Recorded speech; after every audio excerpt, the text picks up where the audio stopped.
Yes, nkulamusizaako nnyo mukwano gwange yonna gy'osinza obbanga otuwuliriza kulika obwakedde. Oli ku Yugi Update TV kw'osinzira okuba ng'otuwuliriza. Abayeekera ba M23 okuva eri mu Democratic Republic of Congo bavuddeyo ne beekubira omulanga ne bagamba nti nno tugenda mu maaso n'okuba nga tubwatulwa ne bombs okuva mu magye g'eggwanga erya Democratic Republic of Congo saako n'ab'omukago baabwe, ate nga tubadde mu kaseera ka kugenda mu nteeseganya. Beebuuza lwaki ate nga babadde bagenda mu kaseera ka kuteeseganya kusobola kulaba nga badissolvinga issue eno egenda mu maaso eya conflicts mu ggwanga erya Democratic Republic of Congo. Omukulembeze w'abayeekera oba M23 avuddeyo n'agamba nti nno jets ziripootinze nga ziri strict ne zisooka zikuba no bbomu ne zitta n'abantu abamu. Oli ku Yugi Update TV kw'osinza obba ng'otuwuliriza. Gw'atanaba kuba ng'otwegattako mukwano gwange kirya wansi olw'ekigambo subscribe kikooneko osobole okuba ng'otwegattako ddala bulungi nnyo aleeyampuliza bali mu diaspora mbalamusizzaako. Jjukira nti luno olutalo conflicts ezigenda mu maaso masekati ga armed forces omuli eggwanga erya Democratic Republic of Congo n'amagye gaalyo n'abayeekera bano aba M23 lugenze maaso n'okubanga lunyenyiitira era nga lweyongera kuba lw'amaanyi naddala mu ebyo ebitundu bye bayagaliza kubanga batwala. Kati nno eri mu Minembwa Airfield mu Eastern Democratic Republic of Congo okufa kw'abantu bano enkuyanja gye kulabikidde gwe mukwano gwange aleeyampuliriza. Olunaku lwabadde lwa Monday nga March nnaku z'omwezi 10 2025. Abakulembeze b'abayeekera bano aba M23 omwabadde Betrayed Bisimwa yagenze mu maaso n'okuba ng'asonga mu magye ga Democratic Republic of Congo saako ne ba allies b'omukagobe okubanga bagenze mu maaso ne basitula Shukushu fighters jet ne zibaataakinga saako ne drones ne zigenda mu maaso nga zikuba mu kitundu abayeekera kye bakontrolinga ne mu byalo ne baleka abantu 23 nga bafu. Era eno entiisa oba kino ekikangawa kikulyetinzeewo entiisa ku sayidi zombi okuba nga zigendagenda mu maaso n'okuba nga zikulwashinga regions zino zigenda kusigala nga ziri mu violent. Gwe mukwano gwange aleeyampuliriza. Okusinziira ku Bisimwa agamba aircraft target zatagetinze ba civilian naddala mu bitundu nga Minimbwa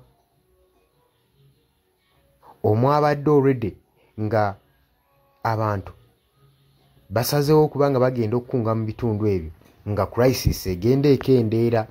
Kati ate tulaba amagye g'eggwanga erya Democratic Republic of Congo geyongera kuteekayo crisis eno, gwongera kuteekayo kati abaga.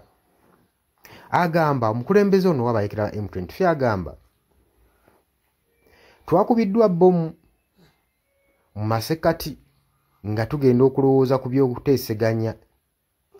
Bisimu era avuddeyo n'ategeeza public nti abayeekera ba M23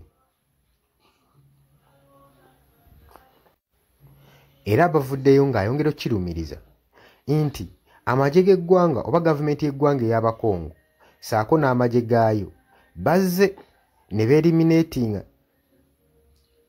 ne basaanyaawo territories zaffe n'amagye gaabwe ne forces zaabwe. Newankubadde akabinja kano akabayeekera ba M23 kabadde kamaze okuyita peaceful resolution basobole okuba nga boogera ku ebyo ebigenda mu maaso mu Democratic Republic of Congo nga bayise enteeseganya ez'emirembe, naye gavumenti y'eggwanga eya Congo kino teyakibazeemu value. Ye agamba omukulembeze w'abayeekera tubadde tunoonya dialogues, tetunoonya distraction nga bo kye baakoze. Bo baakoze distraction ate nga ffe twabadde tunoonya dialogues ez'enteeseganya. Era Bisimwa omukulembeze w'abayeekera ayongera okwenfasizing okukaatiriza nti abayekera ba M23 era babadde always nga bali committed to political solutions nga bo tebaagala military confrontations era local sources ziraga nti nno ziraga damages ne targeti n'ebitundu n'amaka n'ebizimbe ebimu ne virtual sources ebyayonooneddwa ne bomu z'abasajja bano abakongo ne gavumenti ya Congo. Aba civilian bakwatiddwa masekati g'okulwanibwa ng'abasinga bonna bonna amaze okuba nga bakubiddwamu bomu era abasinga kati banoonya bubudamu ku mawanga ag'omulirwano ebiri mu Congo. Si birungi gwe mukwano gwange ali eyampuliriza. Era ba humanitarians organization bavuddeyo ne balaga ne basindika message eri solution eno. Bavuddeyo ne beekubira omulanga ku situation eno egenda maaso ne bagenda maaso n'okuwoninga conflicts zino ezigenda maaso n'okuteekawo disaster eri mu batuuze b'eggwanga lino. Bomu zaakubye ba civilian ebitundu kwe byabadde saako n'okubonoonera ebintu. Spokesperson ow'abatuuze mu kitundu ekyo Ingo yavuddeyo n'awa lipooti eno gwe mukwano gwange ali eyampuliriza era yagenze maaso n'okugamba nti tuyita parties zonna basobole okuba nga badissolvinga violence eno, bakwatagane, basobole okuba nga bakuuma ba civilian. Newankubadde gavumenti ey'Abakongo evuddeyo ne justifying aircraft zino nga part of effort eyateekeddwawo ku bayeekera ba M23 rebels ogibawaayiriza okubanga etandise okuba nga yo eteekawo obukyabaga n'obusambattiko mu bitundu. Gavumenti y'eggwanga eya Congo kitegeeza ebyewakanye ye weekyo weevuddeyo naye nga bomu n'ennyonyi saako ne drone zaalabiddwako nga zibonga mu bbanga nga zigenda maaso n'okuba nga zikuba bomu ku bitundu bino ebyabayeekera. Oli ku Yugi Updates TV kosinza obba ng'otuwuliriza. Yes, oli ku Yugi Updates TV kosinzira okuba ng'otuwuliriza gwe mukwano gwange yenna ali eyo. Gwe nagambye agala otweyungako, agala okweyunga ku channel eno, kirira wansi waliwo ekigambo subscribe kikoneko okoonene mukadde. Temwerabirako na mukadde kubanga akadde ako mukwano gwange gakuyambako nnyo okuleetera notification message bwe waba nga waliwo information yonna gye tutaddeko. Ate buli w'osubscribing obeera otufollowinze kitegeeza buli kimu kye tunaateekako ojja kuba ng'okifuna gwe mukwano gwange. Leka okipingwe ng'oli updated ku buli kimu ekigenda mu maaso mu ggwanga gwali eyampuliriza. Abali mu Qatar, Oman, Dubai, Saudi Arabia, abali e Dubai, abali mu US, abali mu UK, abali Canada, abali mu South Africa, nammwe abali mu Rwanda, Kenya, nalekaani menyani, nammwe abali mu Asia matumiddeko nnyo mwe bali kwekuumira ku Yugi Updates TV mwe mbeezezzaawo amayengo gano aga Yugi Updates TV. Mikwano gyange sola beebaza kinnoomu wabula nsazeewo nkozese lino eddoboozi ery'ewamu nsobole okubeebaza mwe bali kuyimirizaawo channel eno. Mwebale mwabajja naddala mwabajja mu comment section ne mukomentinga ne muteekako endowooza yammwe ne mutangaaza bannayuganda ku ki ekiteekeddwa ekituufu okukolebwa gwe okusinziira ku ndowooza yo.